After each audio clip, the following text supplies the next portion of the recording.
My name is Sudhanshu, and welcome to the Swadeshi Videshi podcast, where we try to find out more about India and explore more about Indians through an insider and outsider's perspective.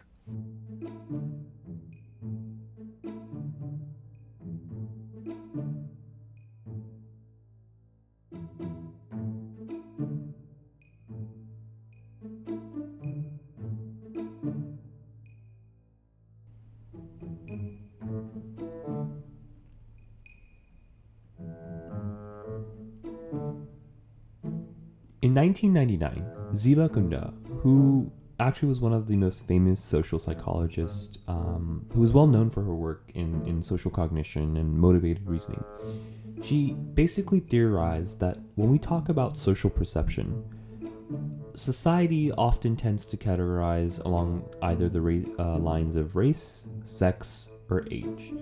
Now, we all know that each of these categories come with their own effects and concerns. You'll hear that and this discussion takes place on mainstream media, in activism, in politics. We're constantly thinking, discussing on the basis of sex and race. But what I believe is that not enough attention has gone into the idea of ageism, which is a fancy word for just discrimination that is based off an individual's age. Now, this term and this concept was developed by Robert Butler, who was this American physician, also psychiatrist, was an author, and he did a lot of research on aging. And when I say aging, obviously I mean elderly. So he primarily used this concept to describe, in other words, dissemination of the elderly. Even within the limited studies of ageism, many have written about the issues that arise when we get older, the latter end of life. However, very few studies show the discrimination that young people face, in the prior to when they age. So, young people facing discrimination in facets of life as they grow up, as they're molded. Now, I think that's pretty obvious of what I'm trying to say. And I think ageism or discrimination is faced by young people all over us. But not enough research, not enough activism, not enough, discourse has gone into the concept of ageism from the perspective of young people. Now, Saskia Sassen, an incredibly famous sociologist based at Columbia, informally discussed with me about how the discrimination based on age, especially towards the younger side of the spectrum, gets very little attention due to the fact that, in a way, it's the one of the only discriminations that you can technically grow out of with time. With race, you were born into a racial identity that you cannot separate yourself from. With gender, almost the same applies. Even though that you can be fluid in gender, which has its own crop of issues and discriminations, but in a very gray line-ish, with gender, you face discrimination and can't change or grow out of it. But with age, according to her and according to many other people, it's different because as young people who face discrimination issues are basically told or theorized or are expected that they can grow out of that discrimination when they get older. Now, I believe there could be merit to the argument of growing out of discrimination, but what's detrimental and what's at risk that, and has been for a very long time, is that because we're downplaying and we're trivializing how impactful the discrimination that young people face can be for young people in very formative years. Young people are often scapegoated and alienated due to their age, an age that supposedly lacks maturity and experience, and they're stripped for decision-making power in their personal and public lives. And you know this. Now, an issue for the limited research on ageism that exists within India specifically, and also around the world, is obviously the focus on ageism from an elderly's perspective. In most of the research that I've done, the people that I've spoken with, Lots of research on aging and issues that arise with ageism as you grow older, from political, social, economic, and personal perspectives.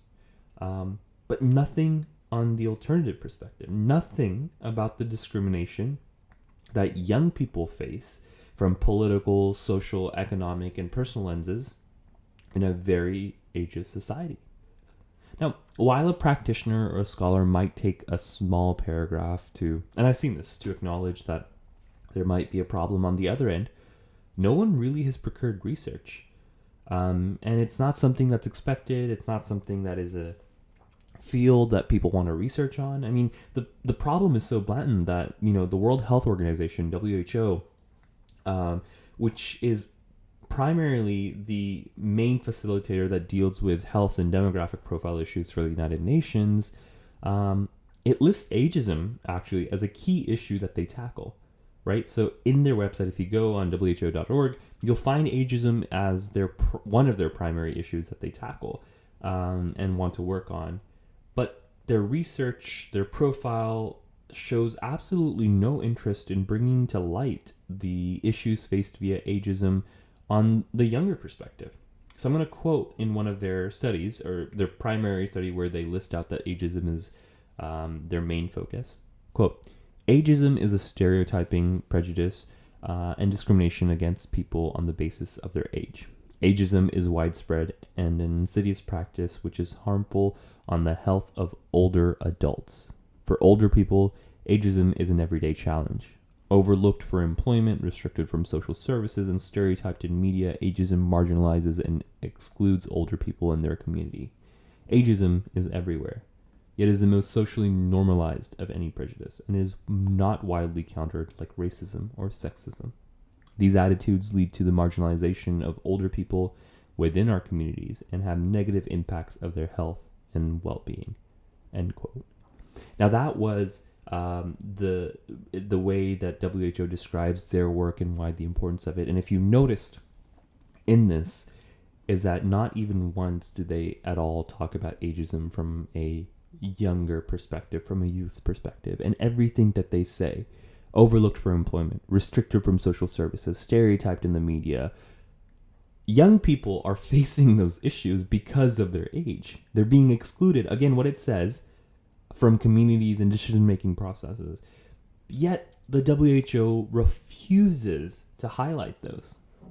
So if scholars, practitioners, and those affected, whether they're young or old, if they want to solve the blatant discrimination that is faced when an individual's age varies too far onto one end of the spectrum, then we must reconstruct the mainstream narrative of who ageism affects. Now, many sources you'll find they'll allege that, due to the modernization of society and the pace in which it's progressing, that elderly face significant problems acclimating to the rapidly evolving environment and sustaining their lives to the society that they live in. As many of them as if they feel like second-class citizens in a way. That's true. But the same thing, because of modernity, because of how society is progressing, and because of the ageist connotations and prejudice that are incorporated, young people are also the same way. It's not, they know how to use an iPad better than old people so that they're not facing ageism. We have to get away from this notion, because it's the restrictions that are placed upon them. It's the limitations of the opportunities that they have. No one wants to tackle the issue that ensures that young people who are alienated from the system, who also feel like they're second-class citizens, who have been discriminated about, limited on their opportunities, who wants to talk about that? Who wants to tackle those issues? I think it's time that young people themselves must vocalize this impending crisis and focus for a remedy.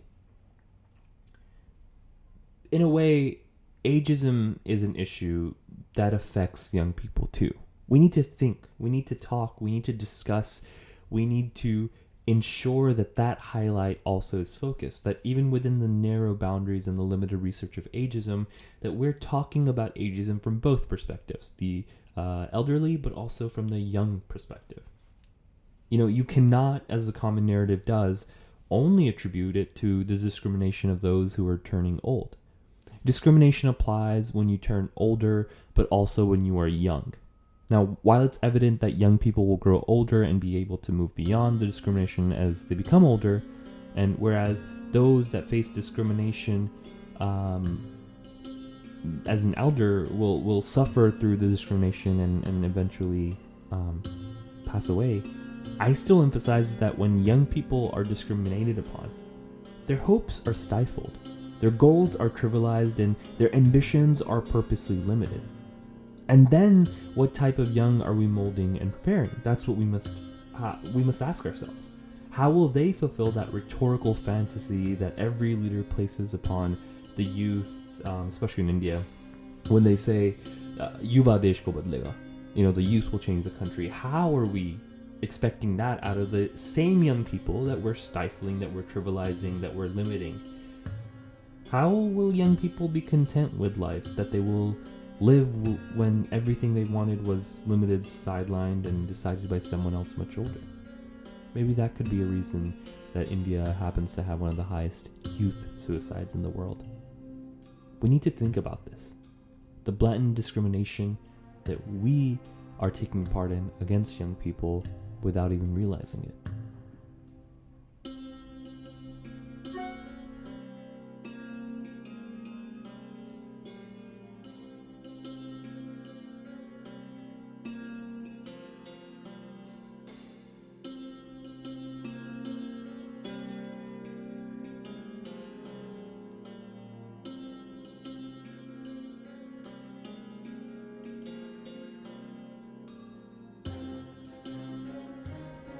Thanks for listening in to this episode of Swadeshi Videshi. If you have any comments, feedback, suggestions, concerns, or just want to send some love, you can reach out to me on Instagram @Sudhanshu or Twitter @SudhiKaushik. We'll be back soon with another episode where we try to find out more about India and Indians through an insider and outsider's perspective.